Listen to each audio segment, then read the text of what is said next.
Voilà, bonsoir tout le monde, bienvenue à cette quatrième, je crois que c'est quatrième, webinaire de psychopédagogie, de psychopédie information.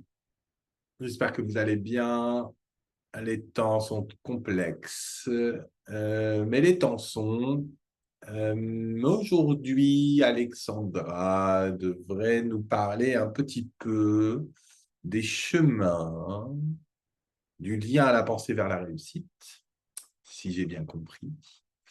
Mais avant de donner la parole à Alexandra, qui va nous montrer un petit peu la façon dont elle accompagne un peu les choses et dont elle perçoit peut-être une forme de représentation de la psychopédagogie, est-ce que parmi les gens qui sont là, il y a des questions, des suggestions, des choses dont vous voudriez parler ou qu'on aborde, ou des questionnements, des nouvelles à nous donner? C'est l'occasion ou jamais. Alors pour ma part, c'est la première fois que j'assiste à un webinaire, donc en fait, je vais être un peu passive. Je vais simplement regarder un petit peu comment ça se passe. Oui. Et voilà, je suis à tout à votre écoute. Ben, c'est gentil. Ben, merci Elodie en tout cas. Pas de problème, hein. On le fait comme on le sent dans le webinaire. Non, ça va pour tout le monde? Tout va bien de votre côté? Si, il y a Blandine qui veut nous parler de son iPhone peut-être. Je vois qu'elle lève la main. Oh, on la voit, mais alors est-ce qu'on l'entend? On n'entend Tu pas. m'entends? Oui, ça y est. Ça y est, alors attends, je mets. Désolée, je fais les valises en même temps, donc c'est c'est un peu sport. Oui, j'avais plus une question au niveau d'accompagnement d'enfants qui auraient potentiellement une dyspraxie verbale. Du coup, si jamais à un moment donné, on pouvait échanger par rapport à ça, Ouais. ce serait chouette. Ouais. Très bien. Bah, ouais, je peux vous en dire quelques mots après la présentation d'Alexandra que je vais prioriser dans la succession parce qu'elle a des petits problèmes d'électricité et d'incendie qui est en train de s'approcher d'elle dangereusement. Donc, on va D'accord. profiter du fait qu'elle soit là. Mais OK, dyspraxie verbale, on peut en parler un peu. Est-ce qu'il y aura d'autres suggestions ou d'autres choses que vous voudriez qu'on aborde pour les gens qui sont là?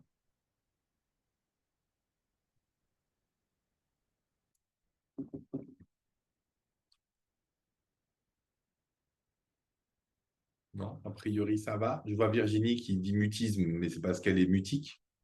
Sélectif et total. OK, bah pourquoi pas. Dyspraxie verbale et mutisme sélectif et total. On pourra dire quelques mots à ces sujets si ça vous intéresse. Et puis, s'il y a d'autres suggestions, de toute façon, on laisse Alexandra faire son truc et puis vous me direz quoi. Ça va? On fait ça? Alexandra, c'est bon pour toi? Tu veux te lancer? Bonsoir à toutes et à tous. Donc, je vais bien me lancer. Alors, comme vous a dit Louis-Adrien, il y a le feu à Narbonne, donc juste derrière chez moi. Donc, je risque d'avoir des coupures d'électricité, mais j'essaierai de me reconnecter via un autre moyen si c'est le cas. Donc, je vais vous présenter, je vais faire un partage. Quoi qu'il arrive, ne prends pas de risque, Alexandra. Si tu dois fuir, tu fuis, hein. Ah oui, ça c'est sûr. Je ne sais pas si vous voyez bien. Ça y est, on voit, ouais. Ouais. Hmm. Ok, d'accord. Alors, comme vous a dit le Adrien, j'ai voulu partir, enfin, ce titre, Chemin du lien à la pensée vers la réussite. C'est un petit peu le résumé de ma pratique. Donc, je vais vous en dire un petit peu plus. Mais avant ça, je vais déjà me présenter. Alors, ben, qui suis-je? Mon tout premier boulot, c'était, en tant qu'animatrice. J'étais dans la fonction publique territoriale et j'ai travaillé dans des centres de loisirs, spécialisés pour les enfants albinos et pour les enfants autistes. Parce qu'à l'époque, on ne parlait pas du spectre de l'autisme, mais, plutôt des enfants autistes. Je vous parle de ça il y a plus de 20 ans, parce que j'ai 42 ans. Voilà. Ensuite, j'ai eu un petit problème de santé, donc, j'ai intégré, les bureaux en RH, en mairie. Où j'ai été gestionnaire, carrière, paye, retraite, accident de travail, maladie. En fait, on appelait ça une gestion intégrée. De l'entrée de l'agent jusqu'à sa retraite, on gérait son dossier. J'avais à peu près un portefeuille de 400 personnes, donc titulaires, non titulaires. Suite à ça, mon mari et moi, nous avons décidé de descendre dans le sud parce que ma première partie, on va dire professionnelle, s'est passée dans le 95 et en 2013, on a décidé de partir dans le sud, donc à Narbonne. J'ai continué dans la fonction publique territoriale. Par contre, j'ai intégré, le budget, donc en RH toujours, mais la gestion du budget de la ville. Alors c'était super, ça m'a beaucoup plu. Par contre, j'avais un énorme désaccord avec mes responsables. Donc j'ai décidé d'arrêter, de travailler avec eux et mon mari avait délocalisé une de ses sociétés. Donc on a décidé, enfin il m'a proposé, il m'a dit: «Si tu veux, tu peux venir travailler pour moi». Alors concrètement, je lui ai dit: «Non, je peux travailler avec toi, mais pas pour toi» et donc d'un commun accord, on a codirigé, 5 sociétés ensemble. Enfin, on s'est développé, hein, puisqu'il en avait délocalisé une, il en avait 2 de base en région parisienne. Ce sont des sociétés dans la fibre optique, heu et dans le bâtiment. Post-Covid, qu'est-ce qui s'est passé? Je me suis aperçue que beaucoup de nos partenaires, avaient coulé littéralement. Alors pas par manque de travail puisqu'on était dans la maintenance, hein, en fibre optique, on est dans la maintenance, donc tous les réseaux sociaux et tout enfin tous les réseaux informatiques, on était obligés de les maintenir. Donc ils n'ont pas coulé par manque de travail, mais plutôt par rapport à la gestion. Ils se sont retrouvés un peu avec un manquement de gestion et donc j'ai décidé, je me suis dit: «Il y a un besoin» et j'ai voulu en fait, et j'ai créé un organisme de formation qui était certifié Qualiopi enfin qui est certifié Qualiopi en gestion d'entreprise et parallèlement, bon, j'ai été auditrice, Qualiopi mais bon ça, c'est, une aventure, on va dire, que j'ai arrêtée. Heu et pendant que j'étais en train de former ces personnes, je me suis aperçue aussi qu'il y avait des difficultés d'apprentissage. Je me suis dit: «Il faut que je fasse quelque chose» et donc de là, j'ai rencontré la gestion mentale qui m'a fait rencontrer, l'orthopédagogie. Donc je suis orthopédagogue, spécialisée en gestion mentale aussi et l'orthopédagogie m'a fait rencontrer la psychopédagogie et c'est pour ça que je suis en face de vous. Alors, j'ai décidé, de me former avec, Psychopédia. Bon, c'est pas pour faire trop de la promotion, mais c'est pour, vous expliquer mon choix, puisqu'il y a plusieurs organismes de formation qui forment à la psychopédagogie. Mais j'ai orienté mon choix parce qu'en fait, heu, Psychopédia, en fait, avait cette complémentarité que j'avais besoin, que je n'avais pas trouvé en orthopédagogie, c'est-à-dire le passage par les émotions. Et il y avait Serge Boimard et Serge Boimard, c'est, devenu pour moi une référence en parallèle à Antoine de La Garandrie de la gestion mentale. Voilà, donc aujourd'hui, je vais vous présenter un petit peu, ma pratique, pas forcément un cas clinique, mais plutôt, ma pratique combinée entre l'orthopédagogie et la psychopédagogie et surtout la psychopédagogie via Serge Boimard. Comment je la pratique en cabinet. Vous avez des questions pour l'instant ou c'est bon? J'ai oublié de vous dire, je suis issue des gens de la communauté des gens du voyage. J'ai appris à lire, heu, concrètement à lire, à l'âge de la cinquième. Je dis à l'âge de la cinquième parce que je savais pas trop dans quelle classe j'étais à ce moment-là. Je suis tombée sur, une prof qui était, très psychorigide, mais qui a su créer un lien qui a fait que, le voile qui bloquait, peut-être quelque chose dans ce conflit de loyauté, je dirais, pour, citer un petit peu la formation, heu, elle a su le lever ce voile. Alors peut-être par sa posture, peut-être par un lien qu'elle a créé, mais ça m'a permis, d'aller, je pense, à un niveau, heu, d'études assez correct. Donc j'ai une licence en droit des entreprises et après, j'ai, peaufiné avec mon expérience professionnelle, mais voilà. Donc voilà, je voulais partir sur cette histoire de lien par rapport à la formation de psychopédagogie, mais aussi par rapport à mon expérience et par rapport à ma pratique que je fais actuellement.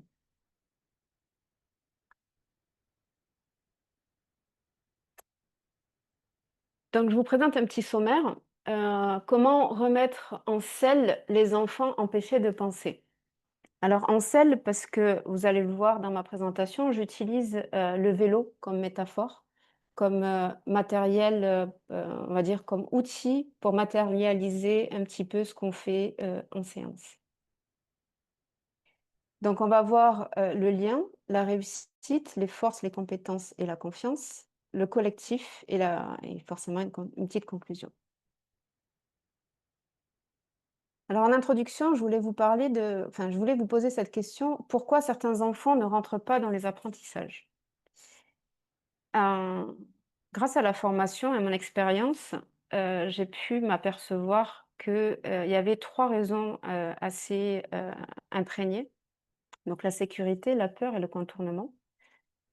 Euh, Comme je vous ai dit, Serge Boimard donc parle d'empêchement de penser. L'enfant se protège de la pensée. Alors la sécurité, je dirais que chez ces enfants, le simple fait de réfléchir peut réveiller des souvenirs d'échec, d'humiliation ou d'incompréhension, et donc ça engendre de l'insécurité de la pensée. Concernant la peur, je dirais que la peur de se tromper, d'être jugé ou de ne pas être à la hauteur peut devenir un frein qui est invisible, mais qui est super puissant intérieurement. C'est ce qui peut aussi créer un blocage pour pouvoir, quand le blocage il est interne, forcément, extérieurement, il est visible, mais sous une autre forme. Et je dirais que cette forme, c'est le contournement. La pensée expose ses enfants à l'inconnu, puis au doute et au conflit intérieur, par rapport à la peur, par rapport à l'insécurité. Alors ils évitent on va dire, toute approche qui pourrait les instruire finalement. Et puis il y a les comportements de contournement, de repli sur soi ou d'agitation, parce que des fois aussi on rencontre des jeunes qui souvent on dit: «Ah, il est TDAH», mais pas forcément. C'est pas parce il est agité qu'il est TDAH, mais c'est peut-être parce qu'il a un empêchement de penser. Alors, je vais vous proposer, comme je vous ai dit tout à l'heure, des outils concrets que j'utilise moi, que certains d'entre vous, je pense, les utilisent aussi, puisqu'on a des échanges dans notre groupe WhatsApp.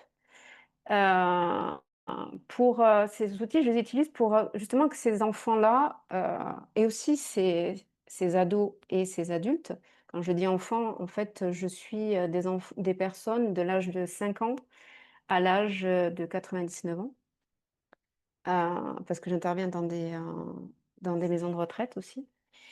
Donc, ces outils, c'est pour que ces personnes puissent retrouver l'élan de la confiance et puis le goût d'apprendre, et surtout à leur rythme.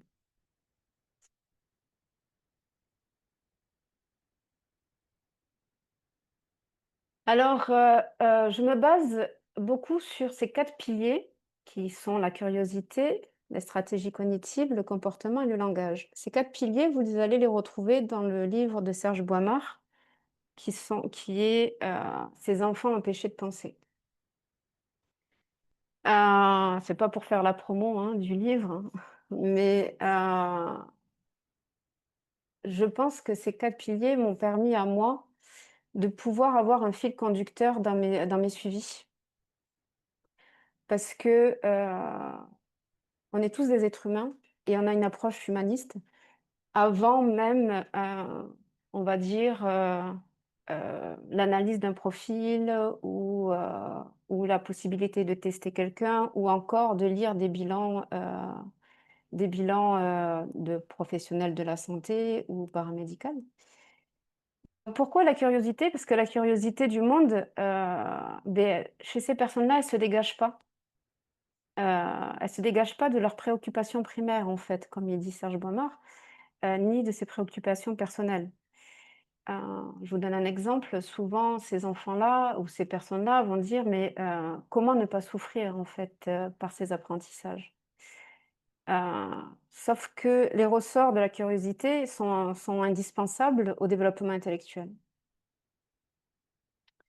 Ensuite, au niveau des stratégies cognitives, ces personnes vont avoir tendance à être dans le conformisme ou dans une association immédiate. Souvent, vous devez entendre: «Ah, mais cette personne ne sort pas de sa zone de confort». Ou carrément des adultes ou des collègues qui vous disent: «Ah moi je préfère ne pas sortir de ma zone de confort». Mais ces enfants aussi quelque part, ils arrivent à un moment donné où ils préfèrent rester dans cette zone de confort pour éviter d'être jugés, pour éviter d'être confrontés à ces apprentissages qui sont contraignants finalement. Mais cela n'empêche que, j'ai pu m'apercevoir et il le relate bien aussi dans ce livre, que ces enfants ont quand même, développent une production rapide et de la mémoire à l'identique, au détriment bien sûr de l'accès à la réflexion.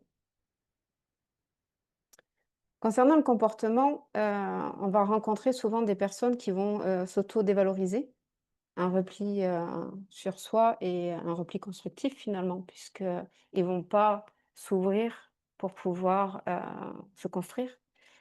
Il y a une phrase il y a un philosophe pareil qui disait: «Il est plus facile de construire un enfant solide que de réparer un adulte cassé» et c'est vrai que, ces enfants-là, ces ados ou même certains adultes, jeunes adultes je dirais, ils ont ce comportement dévalorisation et «Je suis nul, je vais pas y arriver, de toute façon je le sais, que quoi que je fasse, je serai en difficulté». Ces phrases-là, je pense que vous les avez déjà entendues, hem et malheureusement, ça peut freiner aussi au fonctionnement intellectuel. Et le dernier pilier, c'est le langage. Heu, le langage oral, pour y être passé, la pauvreté du langage oral, peut, amener à une incapacité d'expliquer ou d'argumenter ce qu'on a envie de dire. Quand, toute votre vie, on vous a parlé en vous disant, «On mangeons ce soir?» Et que quand vous arrivez à l'école et qu'on vous dit: «Non, on» à la fin, c'est pas «on», c'est «nous mangeons» ou «on mange» et voilà. Donc après, ça crée aussi justement ce blocage de pouvoir, argumenter ou dire quelque chose ou même si au fond de nous, on sait qu'on connaît la réponse, on sait ce qu'il faut dire ou ce qu'il faut faire, mais on se bloque. Donc Serge Boimard dit que seul le connu de l'autre peut être l'objet d'échange et c'est en ce sens que je fais aussi, vous allez le voir dans les slides suivantes, heu, que la posture du psychopédagogue est très importante. Parce qu'il va pouvoir, au fur et à mesure du temps que l'enfant ou la personne va apprendre à nous connaître, c'est là où, les possibilités du champ de l'échange va se mettre en place puisqu'on ne sera plus des inconnus ni l'un pour l'autre. Ensuite, il parle des 3 incontournables et que j'aborde aussi dans ma pratique, donc écouter, parler et écrire. Alors lui, il parle beaucoup d'écouter, parce qu'il a mis en place en fait, des groupes d'échange via la culture, le langage culturel, où il lit des textes, notamment d'Hermès, et ça, on le verra après, parce que je le fais aussi dans ma pratique. Heu, ensuite, il dit, le terme «parler». Pourquoi? Parce que ce sont des échanges et il y a qu'à travers l'échange, comme je vous l'ai dit tout à l'heure, du connu avec des personnes connues, qu'on va réussir à s'ouvrir aux autres. Et le retour à soi aussi, grâce à l'écrit, puisque, on a fait 2 exercices, je dirais collectifs, mais aussi le retour à soi par l'écrit. Pour l'instant, ça va? Pas de questions? Non, c'est clair. Très bien. Alors comme je vous ai dit tout à l'heure, je pense que la posture du psychopédagogue, elle est primordiale et elle est incontournable, limite. Pourquoi? Pour créer ce lien. Serge Boimard dit: ces enfants ne sont pas sans pensée, ils la bloquent car elle les insécurise. Et notre rôle en tant que psychopédagogue, c'est de les sécuriser avant tout. Qu'il y ait ce moment où ils se sentent sécures. Sans on va dire, ce sentiment de sécure, je pense qu'on n'obtiendra rien. Et donc, dans notre posture, mais aussi dans notre cadre qu'on va mettre en place, il est indispensable justement d'essayer de pouvoir les rassurer et en même temps leur donner des limites. Parce que les limites aussi, ce sont des choses qui sont importantes vis-à-vis de ces personnes. Parce que les empêchements de penser, ce sont des blocages, soit, mais aussi c'est peut-être parce que de l'autre côté, il n'y a pas eu de limite. Et dans notre cabinet, je pense qu'il est indispensable que ces personnes se sentent à la fois sécures, mais à la fois sécurisées par des limites. Je ne sais pas trop si je suis claire. Je n'ai pas d'exemple concret à vous donner, mais voilà. Je sais que je vais donner à l'enfant ou à l'ado en lui disant, bon, ben, écoute, ici, il n'y a pas, de bonne ou de mauvaise réponse. Par contre, ce qui serait intéressant, c'est quand même que tu me dises comment ça s'est passé là-dedans. Parce que je ne vais pas te juger. Donc, j'ai mis un cadre, mais j'attends de l'autre côté un retour. Alors, pour pouvoir, vous devez les connaître, ces jeux, pour pouvoir justement instaurer ce lien, j'utilise les jeux de Scolavi que je trouve superbes. Donc, il y a la spirale, il y a le lien. Ce qui est super aussi chez Scolavi, c'est que c'est par niveau. Donc, vous avez maternelle, primaire et secondaire. Donc, le voici. Je vous ai mis un petit slide avec le jeu du lien, un des jeux du lien. Alors, je ne sais plus si c'est du secondaire, du primaire ou de la mater, mais en tout cas, voilà le genre de jeu que j'utilise pour commencer à créer du lien. Alors, sachant que je fais 3 séances d'observation avant de faire un suivi. C'est mon choix, hein.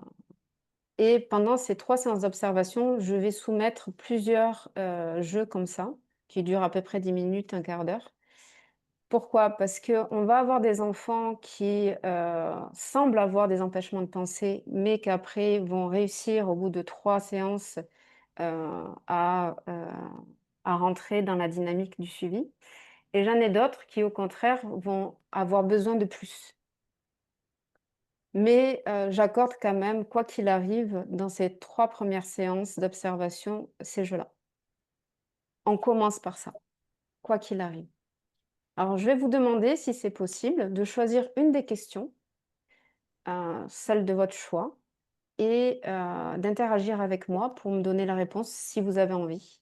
Et je vais faire de même.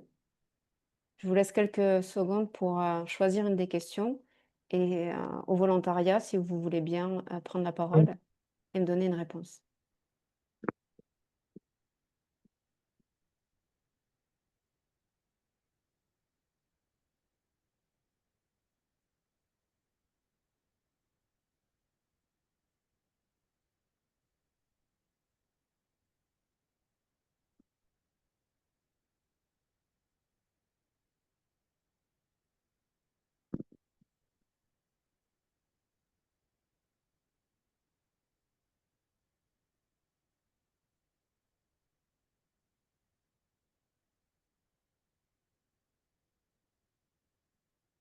Si c'est bon pour vous.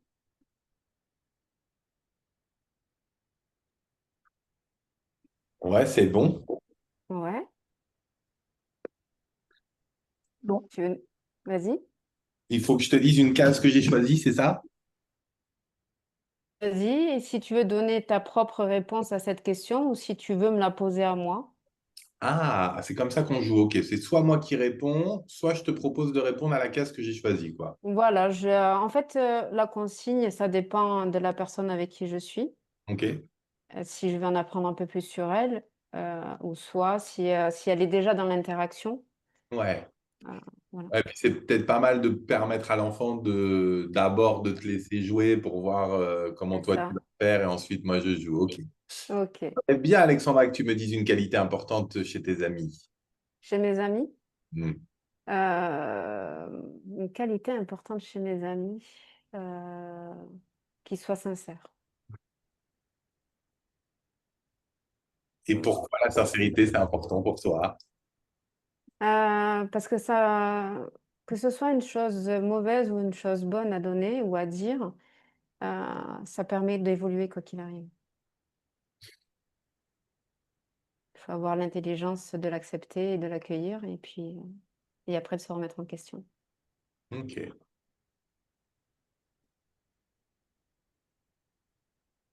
Est-ce qu'une autre personne veut participer? Oui, moi je veux bien. Oui, Agnès? Deux choses que j'aime faire. Oui.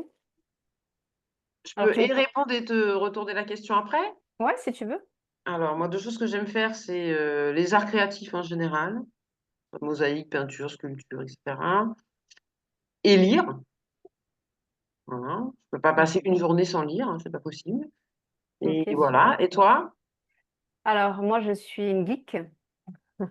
J'aime être devant l'ordinateur, j'aime geeker.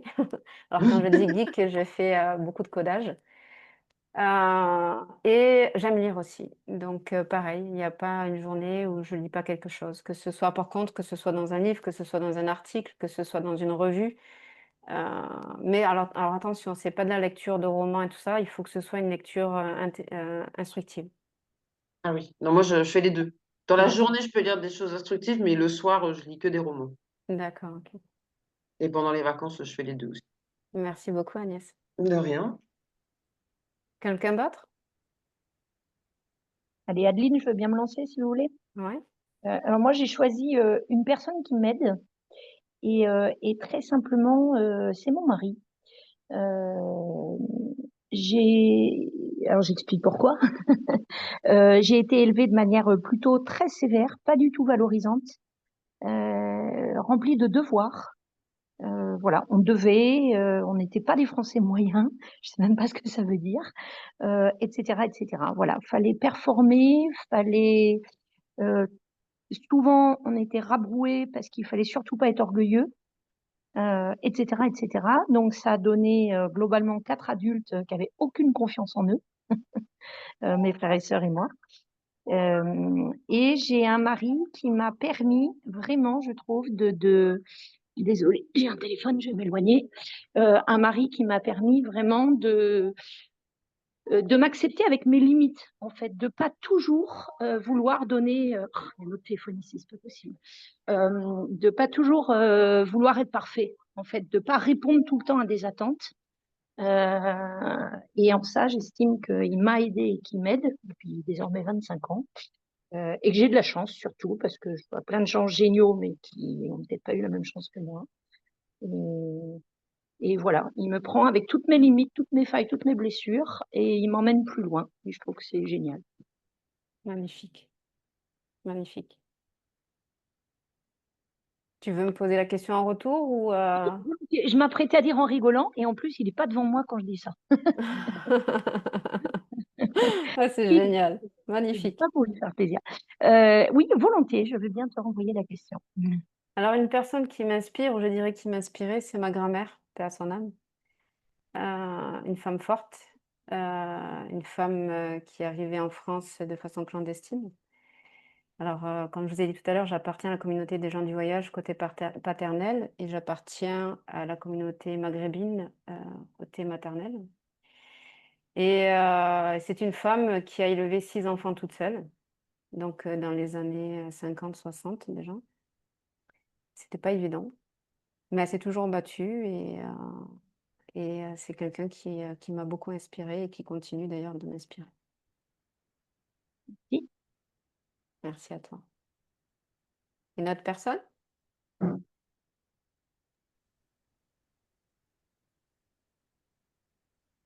Je ne sais pas si vous avez... tu veux. Pardon? Oui, vas-y, Allez, vas-y. Elodie. Moi, je vais peut-être rester plus simple, enfin plus léger. Je vais te dire mon livre préféré. Oui, Euh, alors, moi, j'aime lire pour me détendre. Donc, mon livre préféré, c'est Demain est un autre jour. Voilà. Quel est le tien? ouf, ça c'est compliqué pour moi. C'est une question très compliquée.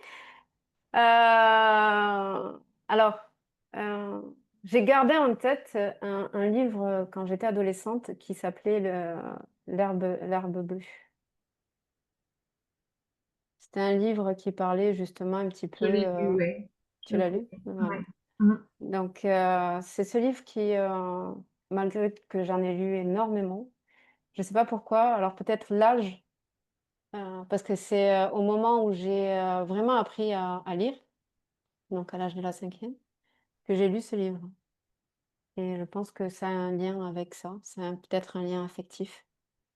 Voilà. Et puis, un autre lien, je pense aussi, de réussite. Voilà. Merci pour ta question. Je ne sais pas si vous avez remarqué, mais ces peu d'échanges qu'on a pu avoir nous ont permis de nous connaître un tout petit peu plus. Et j'ai eu l'impression que ça avait justement créé un climat d'échange qui ouvre à la confrontation et puis apaise les idées aussi qu'on peut avoir des uns des autres. Des idées reçues aussi, parce que souvent ça peut influencer un comportement, une façon d'être, une façon de penser. Voilà, voilà. Donc, ce sont des jeux. Excuse-moi, Oui. Alexandra, est-ce que tu peux me redire comment ça s'appelle ce jeu? Ouais, Alors, même c'est sur le site de Scolavi. Tu vas trouver une multitude de jeux. Je vais vous en parler de plein d'autres qui sont géniaux et que j'utilise énormément. Écrit comment, Scolavi? Alors, SCHOLAVIE.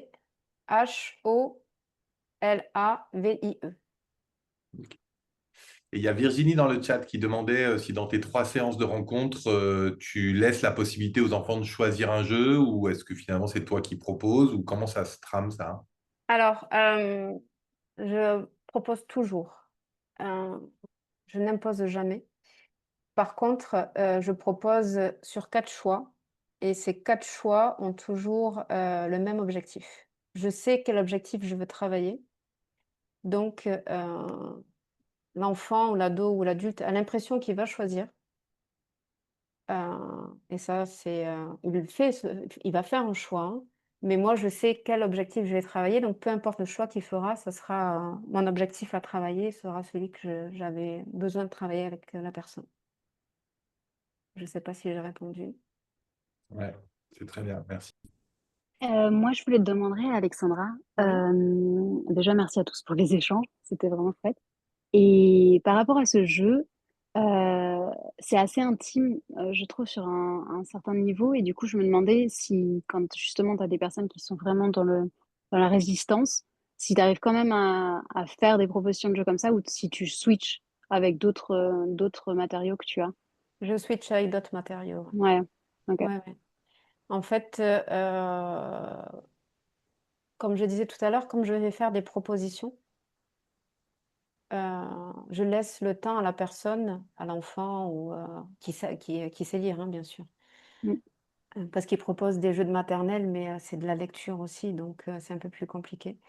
Je laisse le temps à la personne de regarder le jeu que je propose et de lire un petit peu et pour qu'il fasse son choix vraiment avec ce qu'il pourra donner et sa disponibilité, qu'elle soit connative ou cognitive. Super.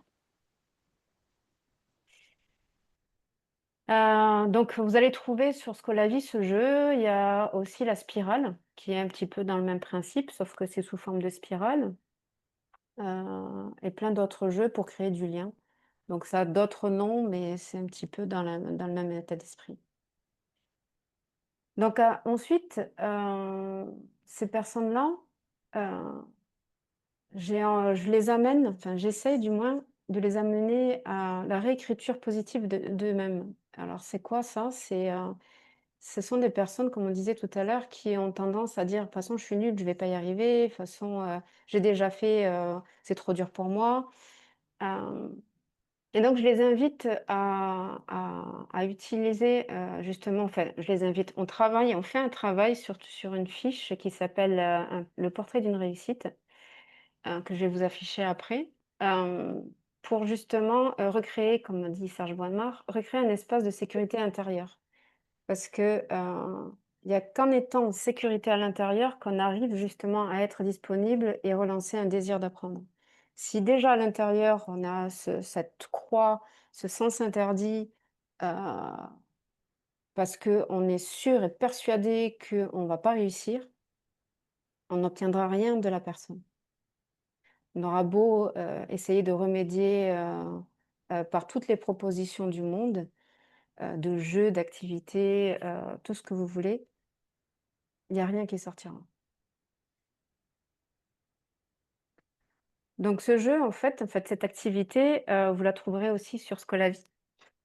Donc en fait, ça s'appelle un portrait de la réussite où, je vais vous l'afficher et après je vous demanderai d'y réfléchir un petit peu.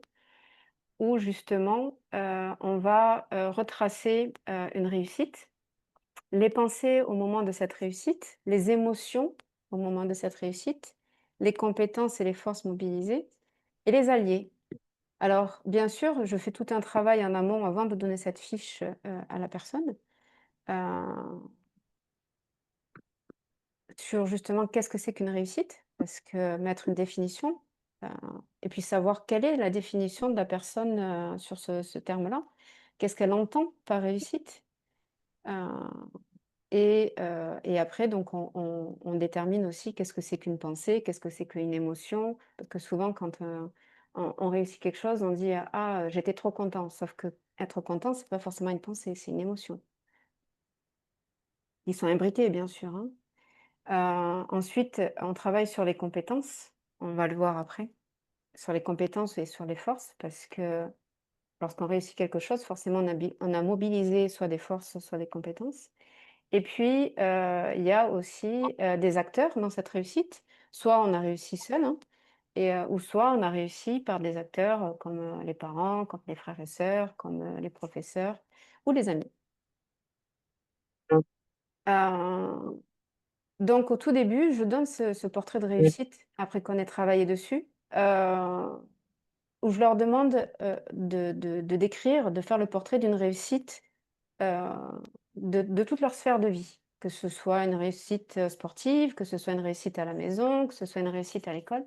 C'est pas forcément, comment dire? Ça cible pas les apprentissages. Parce que je pense qu'il y a un temps pour tout. Il y a le temps pour la coopération que j'appelle, donc le temps qu'on arrive à coopérer la personne et moi. Et après, il y a le temps des apprentissages.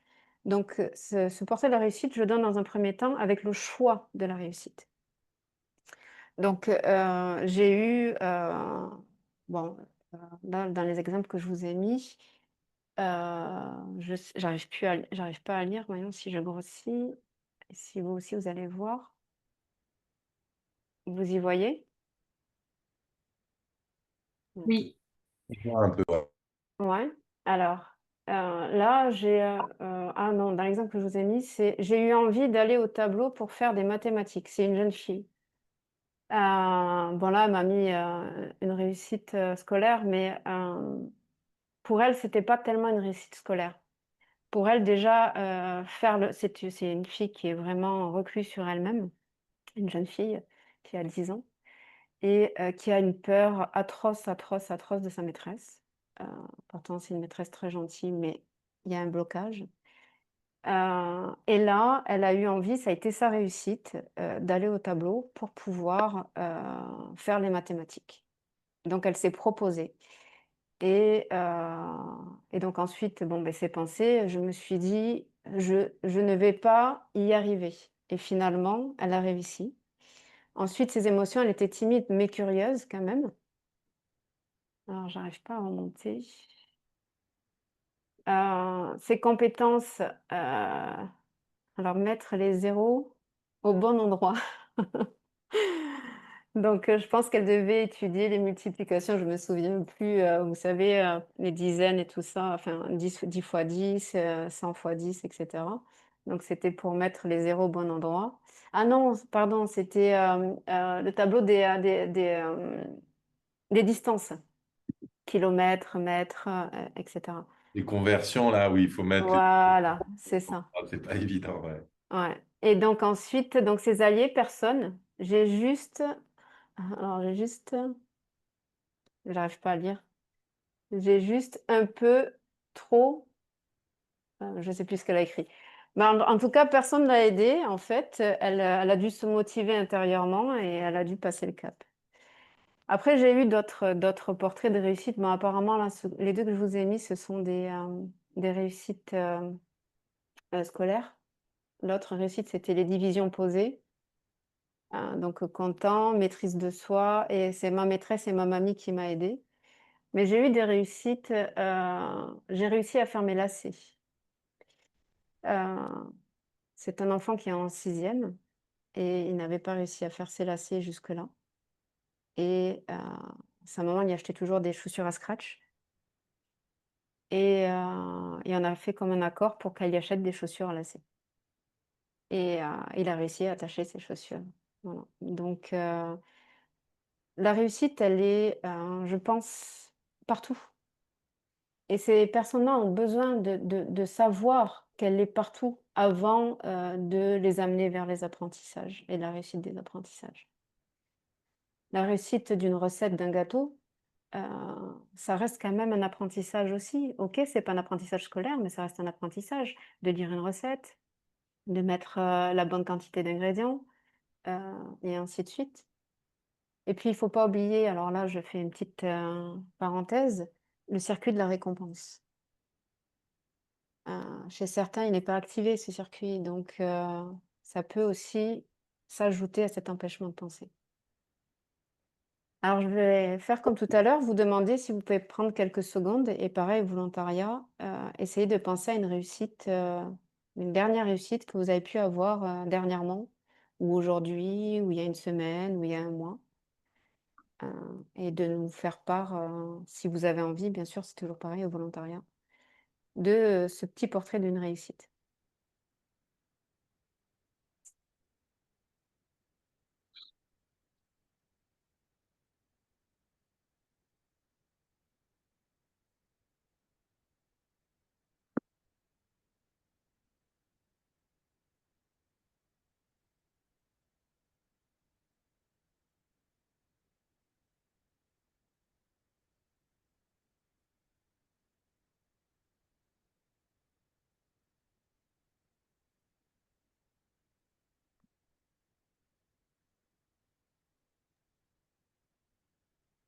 Si personne veut jouer avec toi, Alexandra, moi, je joue avec toi. Vas-y, je t'écoute. Je vais prendre un truc un peu léger. J'ai réussi le renouvellement Calliope. Tu disais que tu étais à... Ah oui? Un peu léger, excuse-moi, c'est pas si léger que ça finalement. Non, non, je voulais dire léger dans le sens pas pathos, quoi, tu vois. Mais Ouais, pas simple pour autant, ouais. oui, bravo. Bravo. Merci. D'accord. Et tes pensées alors? Mes pensées, en fait, est-ce Yes. que je dois dire ce que j'ai pensé pendant, depuis ou comment je ressens les Tu choses? es libre. Ok. Beaucoup de... Comment est-ce que je vais dire ça? Beaucoup de frustration pendant, en fait. Tu sais, un peu le concept du à quoi bon. Tu sais, tu te demandes un peu ce que tu fais là et quel est le sens de ce qui se passe. Et en même temps, c'est assez compliqué à obtenir. Ça demande beaucoup de travail en amont, tu vois, beaucoup de gestion sur le moment. Et malheureusement, un peu comme souvent, à partir du moment où c'était fini et réussi, j'ai trouvé que c'était très simple. Tu sais, en fait, j'ai toujours ce problème depuis toujours, hein. Avant de réussir les trucs, ça me semble insurmontable. Et puis, une fois que je les ai faits, bah, comme j'ai tendance à avoir une piètre estime de moi-même, je me dis, ouais, bah, c'était évident, c'était nul. Ce qui est idiot, mais voilà, c'est ainsi. Mes émotions, pas mal de stress quand même pendant le truc, mais quand même content à l'issue de l'audit quand même que ça se soit bien passé. mes compétences et forces mobilisées, beaucoup de flexibilité cognitive pour ne pas proférer des insultes envers les personnes concernées. Et, et donc, j'ai réussi à rester calme et organisé, et notamment des insultes envers mon ordinateur, parce que pour la petite histoire, au moment où je me connecte en visio pour faire l'audit, c'est des audits en visio, je ne connaissais pas le concept, mon ordi s'est mis à laguer.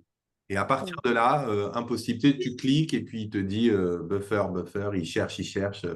Donc voilà, beaucoup de self-control, je pense, pendant cet audit qui a été sollicité, ce qui était très bien. Et mes alliés ou les personnes qui m'ont peut-être aidé, bah, pour le coup, l'auditrice, elle a été trop cool. Bah, tant mieux. Elle était très, très détente et elle a compris que ouais, j'étais un peu en galère. Donc, plutôt personne ressource et finalement plutôt très sympa. Et j'ai en fait rencontré quelqu'un de très cool bon, qui m'a parlé d'une amie à elle, magnétiseuse pour soigner les Covid longs. Enfin, c'est parti dans d'autres discussions, mais c'était pas inintéressant. Souvent, Et tu vois, ça a remis de l'humain dans un truc qui me semblait exactement. administratif et pénible. Donc, voilà, plutôt une bonne réussite et finalement plutôt une bonne expérience. Mais bravo, hein. Bravo, Super. bravo. Ben, merci. Comme quoi, hein, peu importe ce qu'on peut entreprendre, il y a toujours quelque chose qu'on réussit. Ouais, En fait, alors j'avais une petite idée, moi. Alors, ma salut, réussite, ça... Coucou. Ma réussite, ça a été de réussir à dire non. super. C'est C'est très un truc important, hein. vraiment compliqué, hein. Alors, dire non notamment à quelqu'un qui m'a dit, est-ce que je peux te payer seulement à la rentrée des classes? Alors, double problème, dire non et parler d'argent. Double contrainte pour moi. Donc, Mes pensées, ça a été, bah quand même, faut pas exagérer. Mes émotions, c'est entre la révolte, tu vois, le truc qui te monte là où tu dis, bah, ah, c'est pas juste, l'injustice, tu vois, voilà, ce sentiment, cette bulle qui monte et qui te dit, bah, mais non, mais je suis pas d'accord. Et puis les compétences mobilisées, ben, celles que j'ai développées cette année, c'est-à-dire quand même savoir mettre mon intérêt propre en premier au lieu de toujours me laisser passer en dernière, quoi. Voilà. Et puis mes alliés, bon, je ne sais pas, toi-même, une année formatrice. En toi-même quelque déjà, sorte. Bah, oui, je sais pas, tu es oui. ta propre alliée. Moi, oui, oui, c'est vrai que là, pour le coup, mais bon, c'est pas venu tout seul, mais voilà. Super. Est-ce qu'il y a une autre personne qui voudrait intervenir? Oui, moi je veux bien. Vas-y, Alors c'est Agnès. purement matériel, moi par contre, hein. Je quitte l'école dans laquelle je travaillais depuis 5 ans. Donc j'ai emmagasiné une quantité d'outils divers et variés, utiles ou pas d'ailleurs. Et ma réussite, c'est d'avoir réussi à vider ma classe, c'était mon défi, en moins de 3 jours. Parce que, en fait, non, mon défi, ça a été de trier mes affaires. Et ma réussite, c'est que bah, j'ai réussi à trier mes affaires, à laisser ou à jeter des choses que je n'utiliserais pas, parce que ça faisait 5 ans qu'elles étaient dans des cartons, par exemple, mais que je baladais d'école en école depuis des années. Ma pensée, ça a été que bah, j'allais pas y arriver, parce que dans mon idée, tout peut toujours servir un jour. Voilà. Bon, bah, c'est pas, oui, mais après, je referai si jamais j'en ai à nouveau besoin. Les émotions, ça a été du stress, hein, parce que je voulais surtout pas revenir dans l'école après les vacances, enfin après le jour des vacances, donc après vendredi. Les compétences, bah, ça finalement, c'était ma capacité à trier et ma flexibilité, à acheter ce que je voulais pas acheter, et cetera. Et puis mes alliés, bah, ça a été mes collègues qui m'ont porté, bah, surtout mon collègue psychologue, le seul homme de l'école qui a bien voulu me porter mes cartons et mes meubles jusque dans ma voiture. Magnifique, super. Alors, je ne sais pas, Agnès, on n'a pas eu l'occasion de te voir, mais que ce soit toi, Louis-Adrien, ou toi, Émilie, je ne sais pas si vous avez remarqué, lorsque vous avez parlé de votre réussite, vous aviez le sourire, même si c'était des réussites pour, on va dire, des réussites pas communes, vous aviez le sourire. Et valoriser la réussite, ça permet d'ancrer une image positive de soi. Et puis, ça peut aider l'enfant à repérer justement ce qui réussit. L'enfant, l'ado ou même nous-mêmes. Pour vous parler de ma réussite, c'est ce soir, c'est ce webinaire, ma réussite aujourd'hui. Parce que j'ai eu l'habitude de faire des webinaires, mais c'était surtout pour transmettre. Ou des webinaires de communication, pour faire de la com, hein, pour vendre mes produits. Mais un webinaire pour faire du partage de pratiques, c'est ma première fois. Donc, c'est ma réussite d'aujourd'hui. Alors, mes pensées au début, je me suis dit, est-ce que je vais y arriver? Est-ce que je vais pas y arriver? Je pense que j'ai un petit peu harcelé aussi Louis-Adrien avec mes messages. Pas tant que ça, hein, franchement, t'as Ah, ça va alors. Mes émotions, un grand stress euh, qui s'est répercuté dans mon petit bidou. Mais un plaisir aussi de l'autre côté. Assez contente d'être avec vous. Alors, mes compétences et mes forces mobilisées, je dirais que c'est ma pratique et ma sincérité et ma congruence qui m'ont ramené là. Et mes alliés, déjà, le premier allié, ça a été toi, Louis-Adrien, parce que tu m'as fait la proposition. Et je dirais en second, moi, par rapport à ce travail que j'ai pu faire en amont pour pouvoir vous le présenter. Voilà, voilà. Félicitations, bravo. Merci à vous. Donc, à la suite de ces petits portraits de réussite, ce que j'ai oublié de vous dire, excusez-moi, c'est que j'ai des enfants qui comme vous devez avoir aussi, qui sont dyslexiques, dysorthographiques, et qui certains, écrire peut les bloquer, ou même de lire aussi. Donc, j'ai créé mes propres fiches de réussite avec des pictogrammes. Et donc, je vous en ferai part, si vous voulez, dans le groupe Psychopédia, dans le WhatsApp. Alors, pareil, bon, c'est un travail après que je fais avec les enfants pour la représentation du pictogramme, hein, qu'est-ce qu'il veut dire, dans quel sens ça veut le dire, etc. Et avec les plus jeunes, on travaille avec le dessin. Donc, il me faut un dessin de leur réussite. Et ça me permet aussi de voir bien d'autres choses à travers le dessin. Alors, mieux se connaître pour mieux apprendre, c'est ce que je mets sur mon site. Donc, chaque activité est une porte d'entrée vers la pensée symbolique. C'est ce que dit Serge Boimard aussi dans l'un de ses livres, je ne sais plus lequel. Il est vrai que je pense que la pédagogie peut passer au-delà du format A4 et avec un tas d'écritures. Il peut passer par des activités, par des jeux. Et par aussi, on va dire, bon là je ne l'ai pas mis, mais par aussi la diversité des formats sur lesquels vous imprimez vos activités. J'ai tendance à imprimer soit en A4, soit en A3, soit en A5, pour sortir des clichés du format A4 qui est souvent en lien avec l'école.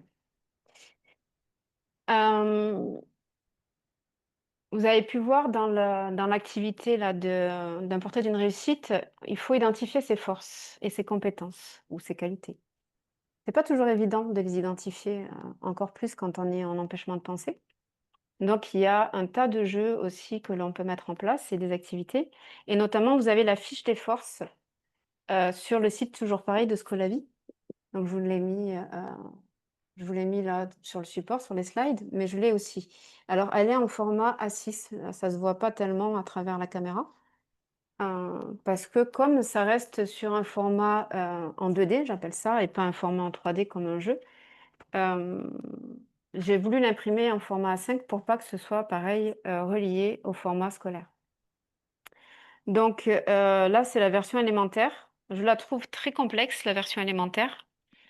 Il y a des termes qui sont assez difficiles pour les enfants qui sont primaires, mais on travaille sur ça.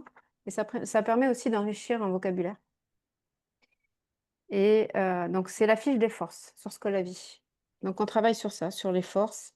Et après, quand il rentre à la maison, il continue à travailler. J'implique les parents, parce que les parents, je pense que en voyant les enfants 1 heure par semaine ou 45 minutes, enfin, je ne sais pas comment vous pratiquez, Moi, c'est entre 45 minutes et 1 heure. On ne peut pas faire de miracle. Donc, dans la pose du cadre, lorsqu'il y a les parents, là, au moment où on fait la pose du cadre, je leur demande de vraiment travailler, de faire un travail commun. Et, cette fiche de force fait partie de ce travail commun pour revaloriser un petit peu les enfants, les ados. Et quand c'est pour les adultes, bon, c'est une autre histoire, mais voilà. Il y a aussi le jeu des qualités de Committees qui est super. Donc, en fait, j'allie les deux. Je prends la fiche force et le jeu des qualités. Alors, vous allez voir dans la présentation des jeux que je vais vous faire, pardon, excusez-moi. Je n'utilise jamais les vraies règles. Je ne connais même pas les vraies règles, en fait. Je fais mes propres règles. Donc, j'allie cette fiche de force au jeu des qualités. Parce que c'est sous forme de carte, c'est ludique. Ça l'est moins sur ce format-là. Et donc, on fait on va dire, tout un travail sur ces cartes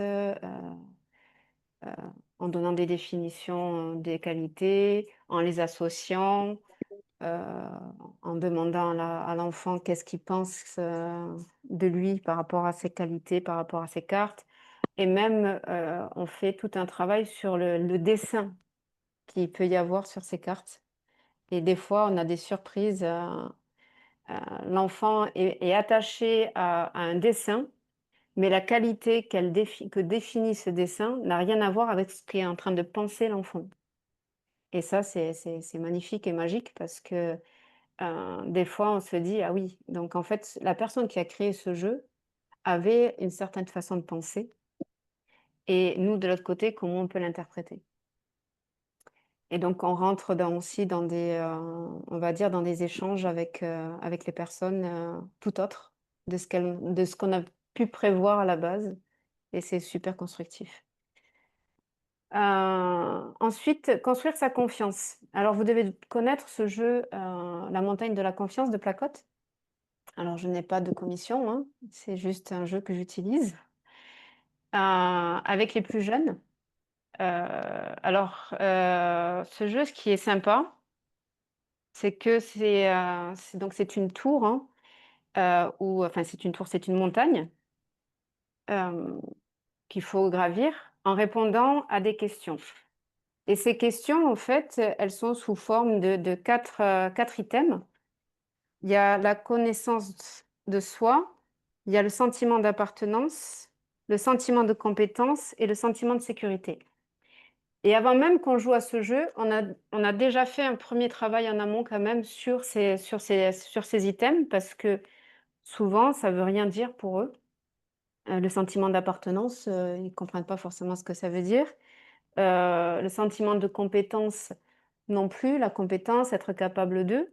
Le sentiment de sécurité et la connaissance de soi, c'est pareil, ce sont des notions qui ne sont pas forcément abordées dans leur quotidien et auxquelles ils n'ont jamais été confrontés ou auxquelles ils ne se sont jamais forcément confrontés eux-mêmes. Donc on fait tout un travail en amont sur ça et après on finalise avec le jeu. Et avec les plus grands, j'ai fait un plateau de jeu sur Canva. Donc, c'est le défi de la confiance. Et je suis partie prendre les cartes, pareil, de Scolavi, qui ont le même titre, le défi de la confiance. Et donc, c'est un jeu comme le jeu de loi hein, ou un plateau de jeu.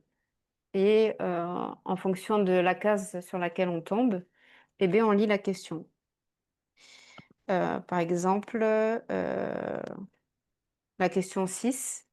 Finis la phrase. Pour progresser, j'ai besoin de. Voilà. Donc ça, là, c'est en lien avec la connaissance de soi. Et ainsi de suite. Ensuite, tout à l'heure, quand on a parlé de réussite, sur les 3 réussites, enfin les 4 même, on a parlé du stress, sur les émotions. C'est une émotion qui est souvent présente et encore plus, je dirais, quand on a un empêchement de penser. Et le jeu Zenda, il est pas mal aussi pour pouvoir travailler sur ce stress. Alors pareil, je l'ai remodelé à ma façon. Donc c'est un plateau de jeu, hein, alors là, je ne l'ai pas construit. Vous pouvez le voir sur internet, c'est un plateau de jeu où il y a le panda qui avance et parallèlement, il y a un ninja qui est le méchant qui est censé avancer. Alors, moi personnellement, encore une fois, je n'utilise pas les vraies règles. Au départ, on travaille plutôt sur ce qu'ils appellent les spins. Les spins, c'est le sens du contrôle, la personnalité menacée, l'imprévisibilité et la nouveauté. Ça serait les 4 items qui poussent au stress. Donc, avant même de jouer à ce jeu, qui est super, je mets un point d'honneur quand même à travailler en premier sur ces connotations-là. Parce que d'y jouer pleinement de suite, des fois, c'est compliqué. Et après, dans ce même jeu, je me le suis approprié et j'ai fait des classements de cartes. Parce qu'il y a des cartes situation, il y a des cartes vrai ou faux, il y a des cartes compléter les phrases. Donc, je ne mets pas les mêmes cartes à plier. Il y a le niveau 1, le niveau 2. Donc, je ne mélange pas les cartes. J'ai fait des cartes vrai ou faux, j'ai fait des cartes de situation et j'ai fait des cartes de compléter des phrases. Parce qu'en fonction de la personne que j'ai en face de moi, je n'ai pas envie de la mettre en difficulté face à un jeu. Et ce jeu, si vous ne l'avez pas approprié, si vous ne l'êtes pas approprié, je peux vous garantir qu'il est difficile à appréhender. Et finalement, on n'arrive pas à faire comprendre la notion de stress et comment gérer ce stress. Je crois que c'est tout ce que je voulais vous dire par rapport à ça. Est-ce que vous avez des questions? Ouais, moi j'aurais une question. Est-ce que au travers de ce jeu, après tu trouves que les jeunes que tu suis, ils arrivent à transférer dans leur vie quotidienne cette gestion du stress, etc. Alors, à travers ce jeu, non, pas qu'avec ce jeu. Je pense que le stress, c'est quand même, ça reste une émotion qui est assez prenante. Donc, on fait on va dire, tout un travail sur le stress et notamment, j'utilise ce jeu, mais j'utilise d'autres approches aussi que je vous enverrai s'il faut sur le site, parce que là, je ne les ai pas en tête. Avec le feu qu'il y a derrière moi, il y a plein de choses que j'ai occultées. Mais non, à travers ce jeu direct, non, le transfert n'opère pas. Ok. Et puis, je te dirais même mieux, après chaque jeu, je fais un petit peu de métacognition, hein, et je dirais de l'introspection. Et je demande à l'enfant dans quelle situation, j'essaie de le mettre dans le concret en fait, dans quelle situation il pourra faire ci ou faire ça, ou comment il va gérer ce stress s'il se retrouve devant une évaluation. Mhm. Voilà. Donc je le mets en situation concrète, imaginaire soit, Oui. mais ça n'est jamais totalement imaginaire puisqu'il y a toujours eu un vécu derrière. Mhm. Ok, merci. Voilà. Merci à toi. Ah oui, et dans justement le plateau du défi de la confiance pour les ados et plus grands, je leur ai demandé, la dernière case, c'est créer ton défi et choisis un adversaire qui doit le résoudre. Donc, c'est soit ils créent le défi pour un membre de leur famille ou un ami ou quoi que ce soit, et ils me font un retour, justement, ou soit ils créent pour moi un défi qu'il faut que je résous, en fait. Mais bon, c'est tout, en fait, c'est par rapport, pareil, il y a une relation avec le jeu, hein. Donc, ils ont appris à comprendre qu'est-ce qu'était qu'un défi de la confiance.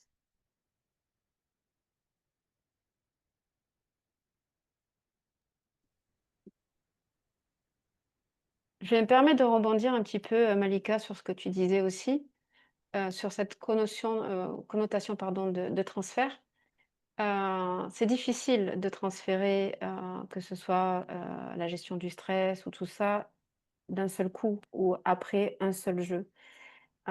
Donc en fait, j'utilise, cette métaphore du vélo, je dirais cet objet-là, pour pouvoir matérialiser justement, heu, tout ce qu'on a pu faire, que ce soit, leur qualité, leur réussite, leur force, et la confiance. Pareil, en haut, c'est souvent, les émotions, je dirais négatives, bien que il y en a qui disent qu'il y a pas d'émotions négatives ou positives, mais tout ce qui est connotation de stress, d'angoisse, d'anxiété, voilà. Et donc dans ce vélo, en fait, ce vélo, je l'utilise, comme je vous ai dit, pour rendre visible ce qu'on a construit. Ça permet de matérialiser et ça permet aussi, ça leur permet de voir la progression, parce que quand ils viennent, et qu'ils sentent pas de progression, des fois ça peut être, un conflit supplémentaire, intérieur, heu, où ils peuvent dire à leurs parents, «Ça me sert à quoi d'aller là-bas? En fait, j'avance pas plus quoi, finalement». Et le fait est de matérialiser. Ça permet de voir aussi une évolution à la fois pour eux, mais aussi à la fois un petit peu, s'ils ont envie d'échanger avec leurs parents, heu, sur ça. J'ai beaucoup d'enfants qui n'ont jamais joué à un seul jeu de société avec leurs parents, heu et heu et quand ils rentrent avec, des choses matérialisées, et qu'ils essayent d'échanger avec leurs parents, ça permet aussi, une autre ouverture vis-à-vis des parents. Enfin, du moins, de l'expérience que j'ai pu avoir. Et hem Et d'ailleurs, je fais des ateliers après, parents-enfants, pour pouvoir, renouer avec le jeu et renouer avec, les compétences aussi, de chacun et des enfants aussi. Que les parents voient que leur enfant réussisse. C'est pas parce qu'ils ont un retard ou un trouble, au niveau des apprentissages, qui se manifeste beaucoup, dans les résultats scolaires que l'enfant réussit rien. Au contraire. Donc voilà, donc c'est aussi un levier, je dirais ce vélo, pas que pour l'enfant lui-même pour qu'il voit sa progression, mais aussi pour, l'entourage. Parce que, encore une fois, je vais être redondante, mais, on passe qu'1 heure avec ces enfants-là et ils passent le plus de temps avec leurs enseignants et avec leurs parents qu'avec nous. Donc tout ce qu'on a pu construire pendant une séance, ça peut se déconstruire en un claquement de doigts, dans une autre sphère et Mmh. heu et c'est ce qui peut aussi impacter le transfert, Malika, pour reprendre ta question sur le transfert. Voilà, donc j'aime bien ça. J'utilise aussi l'arbre de vie. Les filles aiment bien l'arbre de vie, préfèrent que le vélo, donc c'est un petit peu la même idée de matérialiser, heu de matérialiser ce qu'on fait, et ce qu'on construit, sur l'arbre de vie et puis en plus l'arbre de vie, bon j'aime beaucoup, Carl Rogers, qui est un humaniste, heu ça me fait penser, beaucoup à sa pratique. Excuse-moi, Alexandra, le vélo et l'arbre de vie, c'est quelque chose que tu vas utiliser après chaque séance? Oui, enfin après, chaque séance non, après avoir bien travaillé sur les forces, les compétences, la confiance, où on va matérialiser, heu, tu te souviens, quand on a fait tel jeu, qu'est-ce que tu en as retenu de ce jeu-là sur toi? Ah beh, j'ai telle qualité ou j'arrive à faire ça ou j'ai fait ci comme ci. D'accord et donc c'est là où après on matérialise sur le vélo. Je D'accord, dirais pas que c'est une finalité, je dirais que c'est une continuité ces outils, mais ils viennent pas à chaque fois. C'est OK. vraiment pour matérialiser, pour qu'il y ait en fait, comment dire? C'est un peu comme une boîte à outils où tu mets tes outils dedans, mais tu t'en vas faire tes travaux quand tu as tous tes outils. OK. Donc ça veut dire que, par exemple, là, après les 3 séances, tu disais que tu faisais à peu près 3 séances avant de démarrer vraiment, le Un travail suivi. Mmh. et c'est après ces 3 séances-là, ça va te permettre de voir un petit peu ce qu'il a retenu C'est de ça. Alors soit je l'utilise juste après les 3 séances, ou soit je l'utilise tout le long du suivi. Ça Ok. dépend en fait des profils. D'accord. Ouais, ça dépend des profils. Merci. Il y a même, pour une petite anecdote, il y a une maman qui est très speed et sa fille a besoin de temps, hein, comme beaucoup d'ailleurs.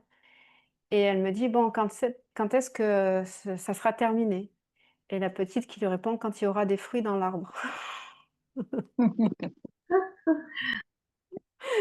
Alors la maman me regarde et sa fille lui dit, t'inquiète pas, maman, je vais t'expliquer. Voilà. Donc voilà, même ces outils-là permettent aussi à l'enfant de non seulement de voir leur progression, mais aussi de voir un cheminement et un aboutissement. Parce que le but, finalement, c'est que ces enfants-là retournent sur le chemin de la pensée en ayant retiré ce voile qui les empêchait de penser et qu'ils ne viennent plus nous voir. C'est ça le but. Que ça y est, qu'ils soient armés ou qu'ils aient leur boîte à outils pour.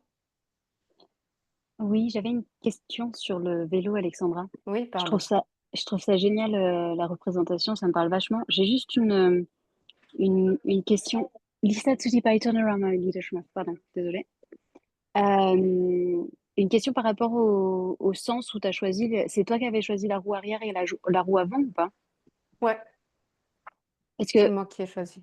Parce que moi, j'ai juste j'ai un enfant qui est fan du vélo et je vois direct la réponse qu'il va m'apporter.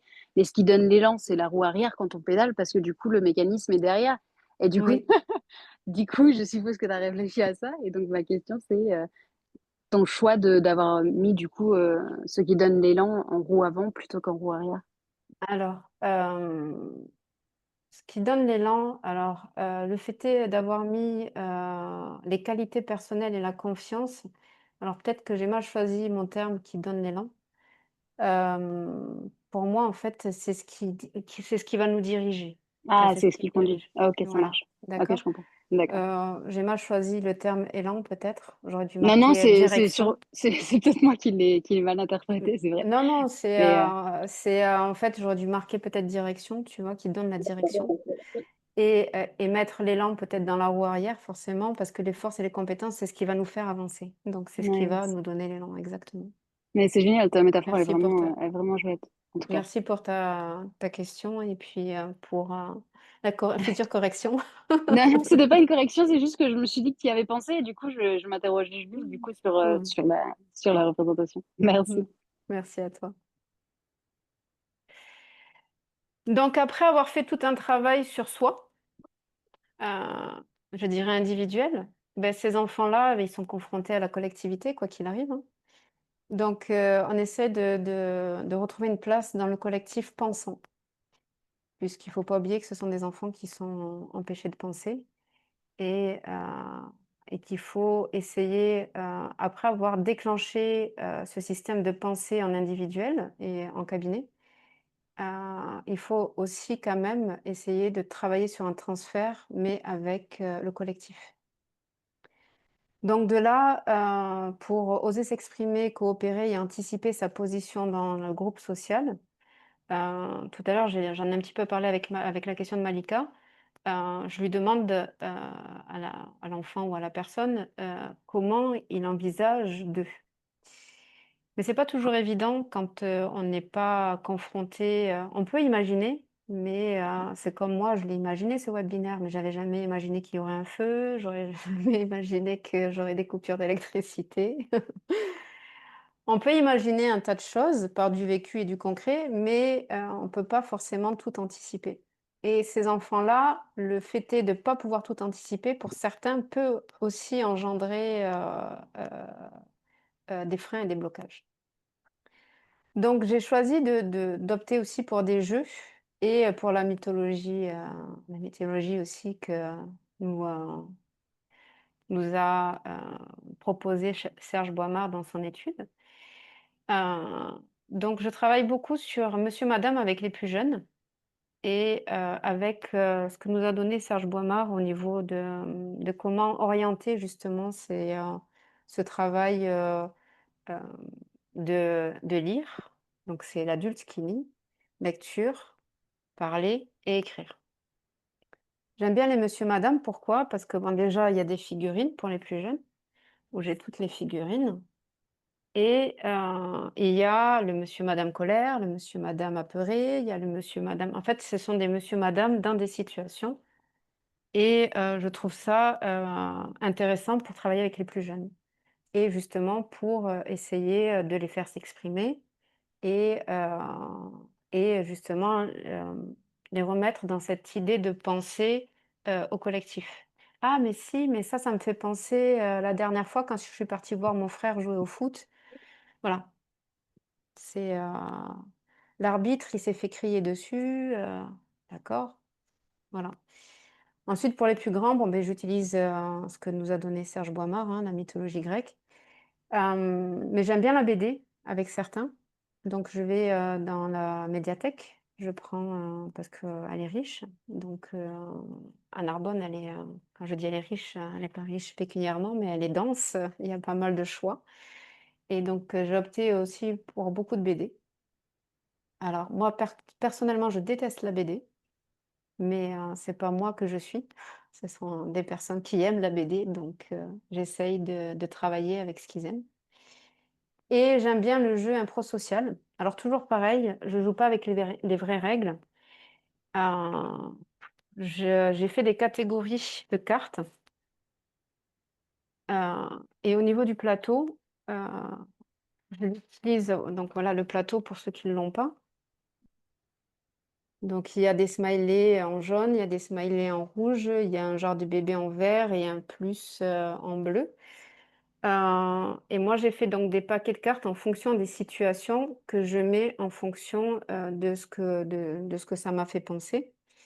Donc, dans le vert, le bébé, je mets souvent des situations familiales. Dans le rouge, je mets souvent des situations avec les amis. Dans le jaune, je mets les situations en classe. Et dans le pouce, je mets des situations, on va dire, un peu mélangées dans toutes les sphères. Euh, Pourquoi j'ai fait ce classement? Parce que toujours pareil, avec ce jeu, je me suis aperçue au tout début quand je jouais avec, bon, ben, ça parle un peu de tout, hein. Il y a du papa, il y a de la maman, il y a du frère, il y a de la sœur, il y a de la situation avec les amis, avec les élèves de la classe, avec les camarades de classe, etc. Et la toute première fois où j'ai joué à ce jeu, euh, j'ai eu une situation très délicate. C'est que j'ai joué avec une jeune fille qui avait perdu son papa. Et la première question sur laquelle elle tombe, c'est: ton papa va t'offrir un chien pour Noël, tu es trop contente et tu aimerais lui exprimer ton contentement, enfin ta joie. Comment fais-tu? Et là, elle s'est effondrée. Donc de ce jour-là, je dirais, à chaque fois, je trie les cartes en fonction de l'enfant que j'ai.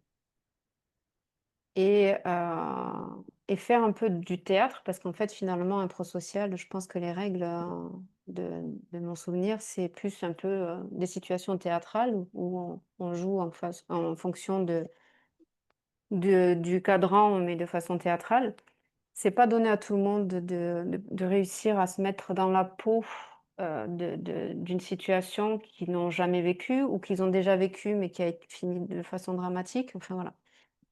Et j'utilise aussi, là je les ai pas prises, elles sont trop loin, des marionnettes pour les plus jeunes, où je lis moi la carte et après on fait avec des marionnettes. Voilà, je trouve que ce jeu, en fait, il regroupe bien un petit peu ce déclencheur de pensée, parce qu'on doit s'exprimer, puisque c'est des questions, c'est des situations, mais à la fin, il y a les questions. C'est aussi un jeu qui permet de coopérer, puisqu'on joue souvent en cabinet, on joue à deux. Et ensuite, forcément, il y a un dialogue derrière. Comme je vous ai dit, je suis aussi orthopédagogue spécialisée en gestion mentale, donc je fais souvent des dialogues pédagogiques. Il y a un dialogue derrière pour justement anticiper la position dans le groupe social. Et pour favoriser le transfert. Est-ce qu'il y a des questions?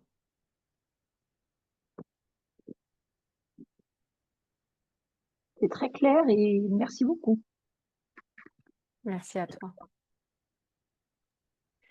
C'est vrai, Alors, je vais... très intéressant. Excuse-moi, mais c'est vrai, c'est très intéressant. Je note, c'est pour ça que j'ai pas eu le temps de te répondre. D'accord, merci Elodie. Alors, je vais arriver à la conclusion. Je pense que je suis dans le timing, Louis-Adrien, enfin j'espère. Donc, Non, pas de problème. ok. Pour moi, le psychopédagogue accompagne le chemin pas à pas sans hâte. Je pense que ce soit des enfants, des ados ou des adultes, on est toujours à la course contre la montre. Que ce soit dans le milieu professionnel, que ce soit dans le milieu scolaire. Je jette la pierre à personne, hein, ni aux parents, ni aux enseignants, ni aux collègues, ni aux directeurs ou aux chefs d'entreprise. Et je pense que vraiment, nous, notre position et notre posture est de montrer que dans nos cabinets, l'enfant, il a le temps de penser, le temps de dire ce qu'il a à dire, de verbaliser ce retour à la réflexion. Parce que lorsqu'on est en empêchement de penser, il n'y a pas ce retour à la réflexion, ce retour réflexif. Et ce retour réflexif, il est vraiment indispensable aux apprentissages. Parce que tout émane de ce qui se passe là-dedans. Donc, rendre la pensée possible, c'est restaurer, sécuriser et c'est apporter la curiosité. Enfin, c'est réapporter finalement la curiosité du monde. Souvent, quand je finirai sur ça et je fais une petite parenthèse, dans mes entreprises, quand je fais du recrutement, euh, je regarde les soft skills, donc les compétences humaines, avant même de regarder les compétences techniques, parce que les compétences techniques, elles évoluent, puis on s'adapte à l'entreprise dans laquelle on est. Et je ne vois pas ce mot curiosité. Et souvent, je demande à la personne, est-ce que vous êtes curieuse? Parce que cette curiosité va faire que peut-être que la personne va s'ouvrir au champ possible qu'il peut y avoir dans l'entreprise et apporter sa touche. Et ça, et puis ça ouvre aussi le champ vers l'autonomie et aussi tout ce qui est autodidacte. Et ça, c'est très important. Ne pas attendre après l'employeur, c'est ma petite parenthèse, qui viennent à chaque fois dire il faut que tu fasses ci, comme ci, comme ci, comme ci, comme ça. La prise d'initiative est très importante. Et pour pouvoir prendre une initiative aussi, pour être sûr de soi, soit, mais il faut aussi avoir ce sentiment de curiosité qui peut engendrer cette prise d'initiative. Voilà, c'était ma petite parenthèse. Je vous remercie pour votre attention et j'espère que vous avez appris des choses, bien que certains jeux, vous devez les connaître, mais dans la pratique, une nouvelle pratique ou une pratique différente. Merci beaucoup. Merci Alexandra. Et éventuellement, est-ce que je peux te reposer une question, s'il te plaît? Oui, bien sûr. Hop là, regarde. Échange, questions et interaction. Ah, je commence à écouter tout de suite. Super, merci. Est-ce que tu pourrais nous dire, alors, entre guillemets, en moyenne, combien de fois tu rencontres un enfant, on va dire comme ça, ou sur combien de mois, sans doute en mois, tu les suis? Est-ce que tu as un chiffre un petit peu moyen que tu pourrais donner? Alors, non, je n'ai pas de chiffre moyen. Pourquoi? Parce que chaque profil est différent. Mm. Et puis, on gère de l'humain. Donc, il va y avoir des séances, des fois, qui vont pas te paraître, à toi en tant que professionnel, avoir avancé. Et que de l'autre côté, l'enfant ou l'ado ou l'adulte a super bien avancé grâce à cette Mm. séance. Et des fois, après les 3 séances d'observation, j'ai eu des enfants qui ne revenaient plus, ou même des ados, parce qu'ils avaient eu un déclic. D'accord. Donc voilà, j'ai des suivis qui durent sur l'année scolaire. J'ai des suivis qui durent sur 3 mois, à hauteur de la fréquence. Alors j'essaye de voir enfin, de dire aux parents que la fréquence, c'est aussi un levier vers la réussite, entre guillemets. Pourquoi? Parce que si tu vois un enfant 1 heure tous les mois, On ne verra pas de progression. Alors, j'essaye de leur demander dans un premier temps au moins, je dirais sur 12 semaines, sur 3 mois, de me ramener au moins un enfant 1 fois par semaine, Mmh. dans la mesure du possible. S'il y a des parents qui peuvent pas, mais avec les écoles, si j'ai de bons échanges, j'essaye moi de me déplacer. Bon, après, la prestation est plus chère, bien sûr, mais voilà. Et Tu voudrais bien partager le prix de ta prestation, ça? Enfin, d'un département à l'au moi, je suis dans un département très pauvre et je crois que c'est un vrai frein pour les parents de dépenser. Voyez? alors, sache qu'il y a des mutuelles qui prennent en charge, la Matmut prend en charge, Swiss Life prend en charge. Heu, Moi, j'ai eu ces retours-là. Alors, je confonds toujours. Je ne sais jamais si c'est la MAF ou la Massif aussi qui prennent en charge. Swiss Life prennent en charge avec un certificat médical. D'accord. La Matmut, non. Après, ça dépend aussi des garanties. Alors, pour parler d'ordre de prix, alors, Ça te pour être... dérange pas? Non, ça ne me dérange pas, je vais être totalement transparente avec toi. Comme je suis issue, comme je vous ai dit en début, des gens du voyage, après j'ai atterri donc dans des quartiers populaires quand on s'est sédentarisé. Donc mon objectif était de pouvoir être accessible à tout le monde. Mmh. Donc je fonctionne avec le coefficient familial. Je Ah oui, intéressant. débute à la séance à 20 € en fonction du coefficient Ouais, d'accord. et après je vais jusqu'à 50 €. D'accord. Ouais, très Voilà. intéressant. Mmh. Alors, peut-être que ça peut paraître pas éthique du tout, mais moi, mon objectif était de pouvoir être accessible à tout le monde. Mmh, mmh mh. Donc le seul levier que j'ai pu trouver, c'est, ce quotient familial pour Très intéressant. justifier Ouais, ouais. de mes tarifs. C'est une pratique, qui se fait, par exemple, dans les écoles hors contrat. Nous, j'ai eu des Ouais, enfants en école hors contrat et c'était, il y avait un barème en fonction de qu'on présentait notre feuille d'impôt, voilà, et tout le monde et on n'en parlait pas entre nous, en fait. C'était pas un souci. En fait, ça rétablissait une certaine justice. Ceux qui peuvent paient, finalement, indirectement. c'est ça. Après, j'applique aussi pour les personnes qui ne rentrent pas dans ce cadre-là, enfin qui ont un coefficient familial élevé, des prix dégressifs. Ça veut dire que si je vois qu'après les 3 séances d'observation, plus j'ai des bilans, de médicaux, et paramédicaux, heu, je propose sur, un suivi sur une année, heu, quand j'ai des dyslexies lourdes ou autres, et là je fais des tarifs dégressifs D'accord. pour, avoir l'enfant au moins 2 fois par semaine. Ah oui, carrément, d'accord. Ouais. Là je pense que c'est mon devoir de proposer ça. Mmh. C'est pas parce que les parents ont les moyens qu'ils auront les moyens pour 2 séances par semaine. Ah ouais, ouais, mais complètement. Voilà. Moi, j'ai un Mmh. enfant qui a pas mal de suivi, mon propre enfant qui a pas mal de suivi actuellement. C'est vrai que c'est problématique quand même, hein. Bien sûr. Mes enfants les 2 sont au potentiel et le deuxième est TDAH++. C'est ça. Donc je suis passée par des voies assez, difficiles aussi avec eux. Exclusion de collège, enfin bref, c'était très difficile. Merci, merci beaucoup pour, tes Merci réponses. aussi. D'autres questions? Ah, oui, moi j'aurais une question. Est-ce que des fois ça t'arrive de faire des ateliers de groupe, en fait, Oui. Alors je fais pour, des ateliers pendant les vacances scolaires, février et été, fin d'été. Fin d'été pour, j'appelle ça préchauffage cérébral.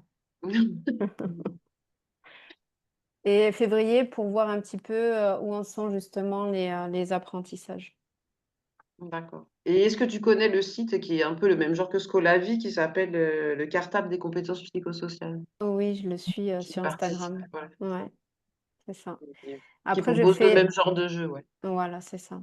Et après je fais aussi des ateliers, par an parce que je suis formée au protocole Barclay. Alors, je fais pas des ateliers typiques protocole Barclay, puisque ça parle plus aux enfants, enfin aux parents d'enfants TDAH, c'est top. Mais je fais des ateliers par an en suivant un petit peu la trame du protocole Barclay. Pourquoi? Pour qu'il y ait, que les parents ne se sentent pas seuls. Donc, on va dire les 2 premières étapes, elles sont individuelles puisqu'on parle quand même de choses, personnelles et à partir de la 3e étape, on fait des ateliers, d'interaction parents pour, que les parents se sentent moins seuls et puis pour qu'ils puissent aussi s'apporter les uns les autres des solutions en fonction d'eux. Ok, merci. Merci à toi. Et merci pour ta présentation. Merci beaucoup.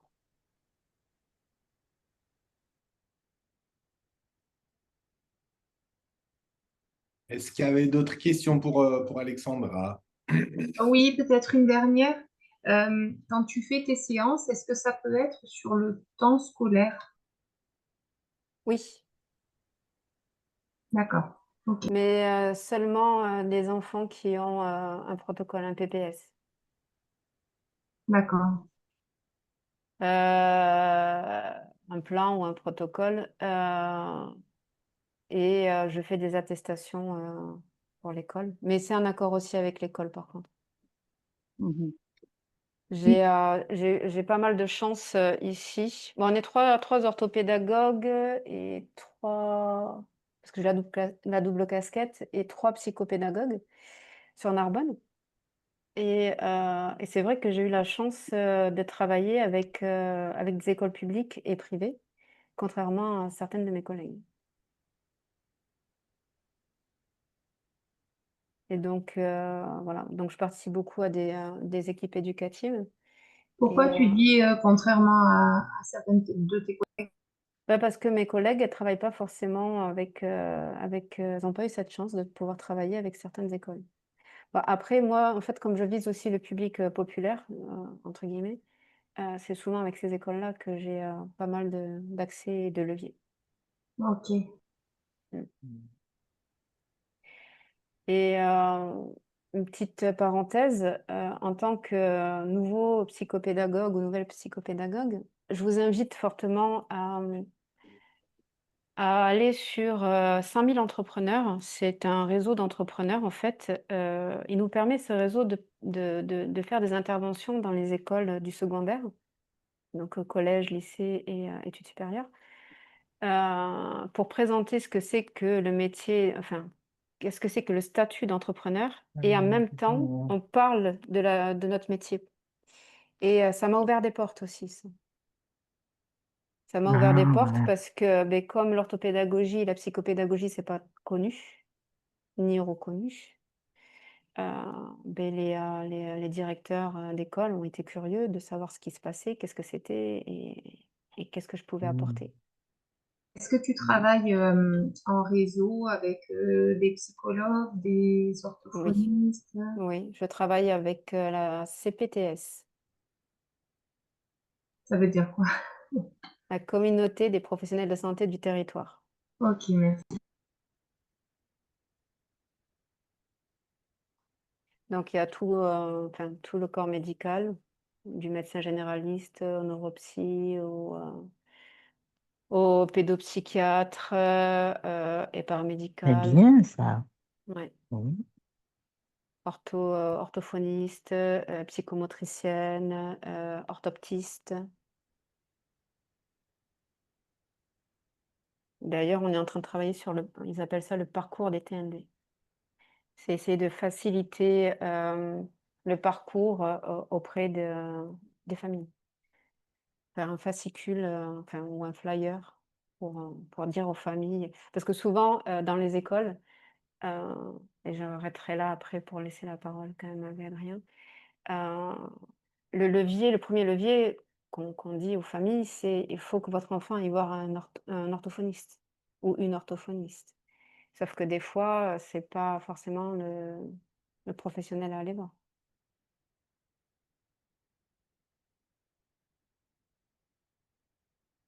Donc c'est pour ça qu'on travaille sur ce parcours, des TND. Donc pour que les parents, aient un aperçu de tous les professionnels qui peuvent exister, que ce soit des professionnels de santé ou des professionnels de l'éducation. C'est pour ça qu'ils nous ont intégrés, nous, les orthopédagogues et les psychopédagogues, parce qu'il y a des leviers. En fait, on est vraiment un pont entre, les familles, les écoles et le les professionnels de la santé. Puisqu'on est entre les deux. Entre l'éducation et pas la santé forcément, mais voilà, on est vraiment entre les deux. Psycho, ça vient bien de quelque chose, non? Voilà, voilà. Merci beaucoup, hein. Ouais, Merci. très bien. Merci beaucoup, Alexandra. C'était hyper riche et très intéressant. Merci. Je ne sais pas pourquoi, ça m'a fait penser à ce psychologue américain qui est à l'origine de la psychologie cognitivo-positive et où il disait que il y avait un exercice qui était hyper important, c'était tous les soirs d'essayer de penser à 3 choses formidablement positives qu'on a faites dans la journée. Il disait qu'en fait, ce qui est important, c'est pas tellement d'essayer de trouver des choses positives qu'on a faites dans la journée. C'est important, mais ce qui mettait en avant, c'est que ce qui est important, c'est d'entraîner son cerveau à essayer de retrouver des choses positives. Ce qui fait que ensuite, dans la journée, notre cerveau s'entraîne et devient lui-même entraîné à repérer des trucs positifs pour qu'on ait des trucs à se dire à soi-même le soir. Et que du coup, ça peut transformer ta vision du monde et la façon dont on va percevoir les choses qui nous arrivent parfois plus ou moins positives ou plus ou moins réjouissantes. Et je ne sais pas pourquoi, ça me faisait penser à Martin Seligman, euh, à l'origine de la psychologie positive. Bon, super intéressant. Trop bien, ces petits webinaires, ça fait vraiment du bien. En principe, la prochaine fois, donc ça va être en septembre pour le prochain. Comme je vous le disais sur le groupe, je crois qu'on va essayer de faire venir quelqu'un qui pourrait nous parler un peu de la question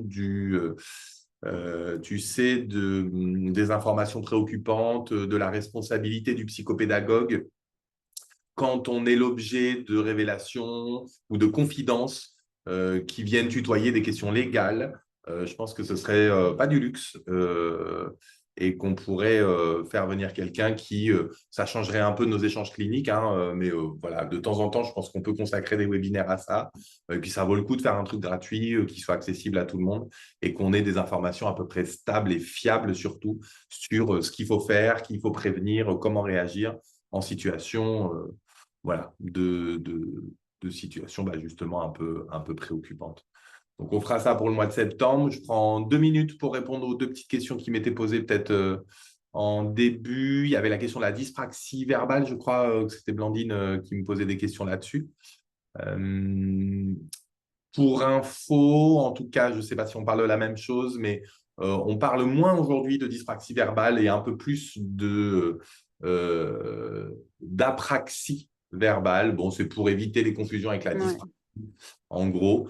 Mais voilà, c'est des situations, des phénomènes des enfants pour lesquels, en gros, c'est des gamins qui savent très bien ce qu'ils veulent dire. Hein. On n'est pas dans un trouble ni de la compréhension, ni du langage strict. Hein. On n'est pas dans un trouble du langage classique. Et ce n'est pas un problème moteur non plus, ni un problème auditif. Donc, ça implique quand même d'évacuer un certain nombre de diagnostics différentiels. Et en fait, ça va être un problème de la programmation. Tu vois, c'est un peu la planification du langage, comme s'il y avait un problème de coordination des mouvements des lèvres, du palais, de la langue. Vraiment, la planification presque exécutive de l'accès à la production du langage. Voilà. Ouais, puis, j'avais utilisé le mot apraxie. En fait, la logo de Suisse, elle utilise toujours dyspraxia. Du coup, c'est pour ça que. Mais effectivement, apraxie. Et l'enfant, tu sais, on parle beaucoup des TND qui peuvent venir de l'environnement, majoritairement aussi par rapport à génétique, etc. Et, et mon questionnement, c'était est-ce que ça peut être amené, par exemple, par le fait qu'il y ait toujours un objet de succion, par exemple le pouce ou la tétine, ou est-ce que ça peut être amené, un tétine plus écran depuis l'âge de 1 an. Euh, En fait, il y a beaucoup de questionnements qui. La logo n'avait pas de clair diagnostic. Alors ça, c'était assez déroutant parce que en fait, c'est un enfant vraiment qui est hyper intelligent, TDAH, certes, mais pour moi, même sans médicaments, je l'ai vu plusieurs fois, il est intense, mais ça reste un enfant. Enfin, pour moi, c'est pas. Parfois, mes enfants sont comme ça, quoi. Donc, et ils Ouais. sont pas TDAH. Donc, ce que je veux dire, c'est que est-ce, est-ce que la société dans laquelle on est amène justement tous ces challenges et l'apraxie, du coup, du vocabulaire et de la communication peut arriver de ces facteurs-là, d'après toi? Non, non, non, Non. clairement. Là, alors on est d'accord, hein, il y a plein de professionnels qui continuent à parler de dyspraxie du langage. C'est pas très grave, hein, c'est juste, voilà. Mais clairement pas. Non, non, là, on est plutôt sur une origine neuro, euh, Ok. donc soit trauma, soit développemental, mais il y a un truc d'une voie neurologique qui ne permet pas l'articulation et la planification des Ah, d'accord. mouvements de toute la sphère ORL pour articuler le langage. Donc, tu vois, une succion, le pouce, une tétine ou des trucs un peu tardifs, voire une hypostimulation sur le plan du langage, ça peut entraîner des défauts d'articulation, des trucs qui Ouais. mettent un peu longtemps de parler bébé, tu vois. Papa, il a pris son masque pour faire de la moto, tu vois. Ça va être des trucs plutôt comme ça, mais pas un défaut de planification, Ouais. d'organisation du langage. Il a est très clairement autour de troubles neurologiques avec comme signe précoce des bébés qui babillent pas du tout, les Ouais. premiers mots qui vont arriver hyper tardivement, des enfants qui essayent de répéter le même mot, mais qui donnent des prononciations différentes à chaque fois, ce qui est un des signes un peu D'accord. pathognomoniques de ce type de trouble. Et ça peut aussi avoir des histoires d'alimentation, de succion un peu compliquées, mais voilà, c'est quand même un trouble assez spécifique. D'accord, donc ça va. Ouais, d'accord, ok. Donc, parce que lui, par exemple, il finit très rarement la fin des mots, mais en même temps, quand j'ai compris qu'il avait les trois quarts du temps à la maison la tétine dans la bouche, c'est un peu compliqué de faire la fin des mots quand on a la Mmh, tétine dans la bouche. Et ouais, du coup, pour moi, ça me faisait vraiment pas penser à ça. Et quand la logo, elle m'a dit, mais je peux pas donner de diagnostic, en fait, j'ai pas du tout l'impression que c'est ça. ouais, Je me suis dit, du coup, est-ce que c'est vraiment environnemental et ouais. non pas une apraxie verbale, quoi. Mmh. Bon, il faudrait quand même ouais, soit il y a un vrai doute sur la dyspraxie verbale ou la praxie verbale, et donc là, il faudrait quand même faire un bilan neuro. Soit c'est autre chose, et ça peut passer aussi par un bilan psychomote qui peut permettre de voir un peu plus clair. Est-ce que toutes les fonctions de l'articulation, du langage et vraiment la sphère Ouais. ORL est bien fonctionnelle? Certaines orthos peuvent le faire, enfin logopédistes ou psychomote pour y voir Ok, plus. ça marche. Ok, merci. Nous, à Narbonne, on a 2 kinés qui travaillent sur ça aussi. Les kinés, c'est vrai aussi, ouais. Ouais. Ouais. On a 2 kinés. Ils appellent ça les kinés de la mâchoire, mais c'est pas tellement de la mâchoire, c'est un tout, hein. Hmm. Affaire à suivre. En tout cas, intéressant. Ok, je pense qu'on a fait le tour, sauf s'il y avait d'autres points. Il y Le... avait, Oui, c'est tout bon? il y avait une première question, il me semble aussi, sur autre chose. Il y a une deuxième question. C'était pas Ah sur oui, on le avait posé une mutisme. question sur le mutisme sélectif et mutisme Hmm. total, tu as raison. Ok, mais la personne est là ou pas? Bon, en gros, mutisme sélectif, hein, vous le savez, c'est des enfants qui vont avoir tendance à ne parler que dans certaines sphères spécifiques, la plupart du temps la famille. Des enfants qui s'expriment en famille, et puis dès qu'on sort de la famille, il n'y a plus rien du tout. Euh, voilà, c'est très souvent associé à des troubles anxieux. Donc, c'est dans l'univers des troubles anxieux avec des limitations du langage. Donc, le mutisme sélectif est plutôt à mettre du côté du traitement et de l'accompagnement de troubles anxieux chez l'enfant, que ce soit des troubles anxieux généralisés, ou des situations un peu phobiques. En général, ça se prend bien en charge en psychothérapie, quoi. Quand c'est un mutisme total, c'est plus inquiétant, c'est plus embêtant. Là, c'est plutôt psychopathologique ou psychiatrique. Il faut essayer de voir un pédopsychiatre. Est-ce qu'il y a eu un trauma? Est-ce qu'il y a eu un choc? Est-ce qu'il y a eu une intoxication ou des problèmes, tu vois, plus stomato, quoi, d'une certaine manière? Voilà. Après, le mutisme sélectif, en général, ça évolue assez bien. Mais il faut bien vérifier que l'enfant parle normalement à la maison. Pour ça, heureusement, on a les téléphones maintenant, parce qu'à certaines périodes, c'était compliqué. On mettait en doute les parents qui disaient, mais il parle, c'est incroyable, il n'arrête pas. Et nous, on avait des gamins complètement mutiques. Donc, c'était difficile d'y croire. Bon, aujourd'hui, ils peuvent filmer les gamins et tu vois, effectivement, j'ai vu il n'y a pas longtemps une gamine debout sur la table, tu vois, du salon, en train de tenir un discours à tout le monde, une gamine donc, que la maîtresse n'a jamais entendue. Elle ne connaît pas sa voix. Donc, ça paraît fou, mais effectivement, il y en a. Voilà, on considère que le mutisme devient persistant à partir du moment où ça dure plus d'un mois, je crois, de mémoire. Et puis pareil, on va faire des diagnostics différentiels. Dysphasie, est-ce que c'est un trouble du langage oral? Mais en principe, s'il y a une expression normale à la maison, évidemment, on n'est pas dans un trouble du langage oral. La question du TSA, parce que le rapport social peut entraîner des difficultés d'expression en milieu, entre guillemets, non protégé, enfin en dehors de la maison. Et puis, pareil, on vérifie audition, les troubles sensoriels éventuels, voire DI dans certains cas. Mais en tout cas, le plus important, c'est traiter l'anxiété quand c'est vraiment du mutisme sélectif. Et si c'est du mutisme total, si les parents n'ont jamais entendu, là, c'est psychiatrie, pareil, neuro. Faut aller plus loin vers les médecins. Il peut y avoir un gros souci d'audition, de développement neurologique, voire un trauma qui a pu arriver. Les parents ne sont pas toujours au courant, ne s'en souviennent pas toujours. Donc, faire gaffe à ces questions-là.